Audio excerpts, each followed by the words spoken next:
Bom dia a todos. Queria começar por agradecer o convite para hoje poder aqui refletir um pouco sobre o futuro e queria cumprimentar o Jorge Moreira da Silva e o Carlos Pimenta porque esta tarefa não é nada fácil. As circunstâncias em que vivemos não favorecem este tipo de reflexões. Desde logo vemos num tempo onde graça a desconfiança. Desconfiança nas instituições, desconfiança nos agentes políticos, que dificulta muito o tipo de interrelações que se devem estabelecer quando se debate este tipo de coisas. Vemos num tempo onde a opacidade é grande. Há falta de transparência. Há falta de transparência nos negócios públicos, entre o Estado e os privados. Há falta de transparência até no sistema judiciário. Enfim, vemos um clima que, mais uma vez, não dificulta este tipo de análises. Depois vemos um tempo onde é nítida que as instituições cada vez perdem prestígio.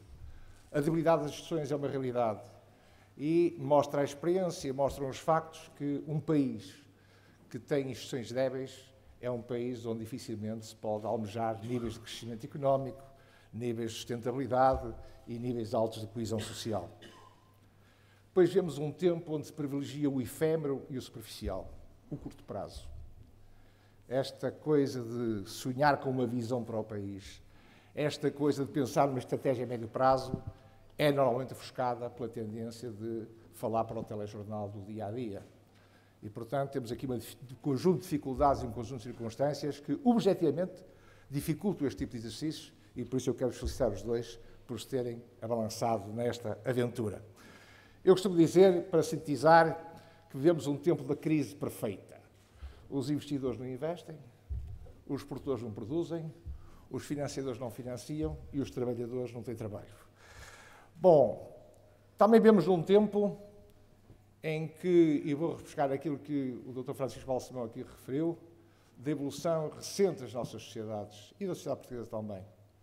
Vivemos uma sociedade que cada vez é mais complexa, cada vez é mais diversificada, onde há maior fragmentação, há maior mobilidade e onde vão surgindo novos grupos e novos interesses que querem participar também na coisa pública.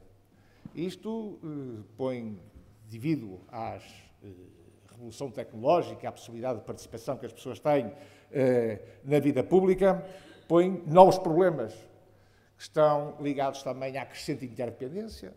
Hoje tudo influencia tudo. Ao final das fronteiras e pensar que o poder político geria um território delimitado por fronteiras físicas pertence definitivamente ao passado. E tudo isto leva a uma questão profunda que tem a ver com o problema da legitimidade democrática. Se o processo eleitoral é um fator preponderante e fundamental para a legitimidade democrática, mas a questão é se essa legitimidade não tem que ser completada depois por exercícios de diálogo, de auscultação com os múltiplos interesses da sociedade que são necessários ser tomados em conta. Perante este quadro, eu penso que devemos pensar nas origens dos problemas, como é que chegamos aqui. E não indo muito longe, pegando nesta crise económica, que começou por ser financeira, já é económica, é social, é política, esta crise tem como origem o quê? Temos como origem que o sistema financeiro, a nível global, deixou de fazer aquilo para que tinha sido criado. O sistema financeiro tinha sido criado para alimentar a produção e financiar os recursos financeiros para que a produção fizesse o seu papel.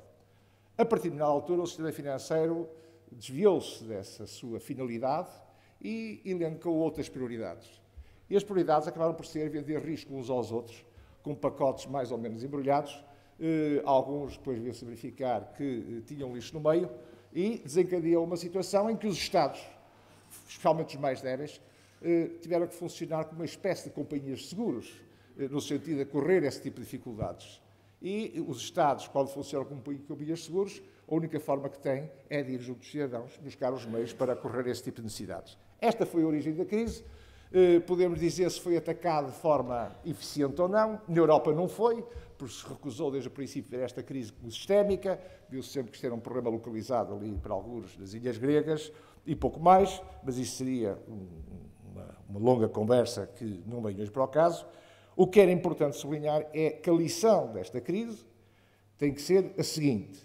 Primeiro, as experiências neoliberais falharam, os mercados não são capazes de se autorregularem, não foi o mercado que falhou, quem falhou foi o sistema político que não foi capaz de regular, de fiscalizar, disciplinar e de sancionar aquilo que se passava no sistema financeiro. E depois disso, o que aconteceu? Verificámos que temos uma crise global, mas não temos nem soluções globais, nem instituições globais para responder a essa crise. Eu diria que no zona euro e outro nível passa-se a mesma coisa. Temos uma crise tipicamente federal, mas não temos nem instituições federais, nem soluções federais para atenuar esta crise, apesar de alguns elementos positivos que têm sido feitos nos últimos tempos. Chegando agora ao país, este país foi condicionado, o nosso país foi condicionado por um memorando de entendimento. Esse memorando de entendimento é conhecida a posição, e agora falo também já em nome, mais confortavelmente, em nome dos parceiros sociais, porque todos eles subscrevem esta análise. Desde o princípio que dissemos que o memorando de entendimento foi mal desenhado. Foi a primeira instituição que falou desta expressão de mal desenhado. E os 4 erros fundamentais que eu encontro nesse memorando de entendimento têm a ver com o seguinte: uma inadequada caracterização da crise, subestimando a sua dimensão estrutural. A nossa crise é muito profunda em termos do setor produtivo e ignorou os elevados níveis de endividamento das famílias e das empresas, o que conduziu a uma estratégia, que eu diria, de respostas impossíveis de concretizar sem pôr em causa profundos equilíbrios económicos e sociais. Segundo ponto, se avaliaram o peso da procura interna e do impacto negativo da sua redução sobre o crescimento e o emprego. Terceiro, a reforma do Estado foi confinada a uma lógica indiscriminada de cortes à despesa, sobretudo de funcionários e de pensões, de forma a comprimir a despesa pública e com impacto imediato e direto no rendimento disponível das famílias, o que teve influência no consumo. Quarto, e muito importante, foi uma visão minimalista das reformas estruturais da economia, associada a uma série de desvalorizações internas competitivas, concentrando-se apenas na redução dos custos unitários do trabalho. Mas eu ia mais longe. E vou a uma questão de princípio. A Europa, o projeto europeu, foi construído na base de um conjunto de valores e de princípios. E um dos valores é o diálogo social. E o diálogo social tem um pilar fundamental para o seu desenvolvimento, que tem a ver com a contratação coletiva. Ora, os senhores da Troika fizeram tudo para destruir a contratação coletiva em Portugal, através da proibição das portarias de extensão. E, portanto, eu não tenho problema em usar esta palavra. Eu acuso claramente a União Europeia de, através da sua atuação na Troika, ter desvirtuado um dos valores fundamentais da construção do projeto europeu, qual seja o diálogo social. Apesar disso, os parceiros sociais têm sabido ultrapassar as dificuldades e têm sabido entender-se sobre a situação. Eu estou convencido que o nosso modelo esgotou, o modelo que vigorou até 2011. O modelo que assentava na construção civil, no imobiliário, no consumo fácil ou através de crédito ilusoriamente fácil, e com a ideia de que com o aumento da despesa pública se gerava crescimento económico. Esse modelo esgotou. Não volta mais. E, portanto, o que se trata é de tentar, e é aí que eu interpreto este estudo e este trabalho, encontrar um novo modelo. Um modelo que tem que assumir uma ruptura com o passado, claramente.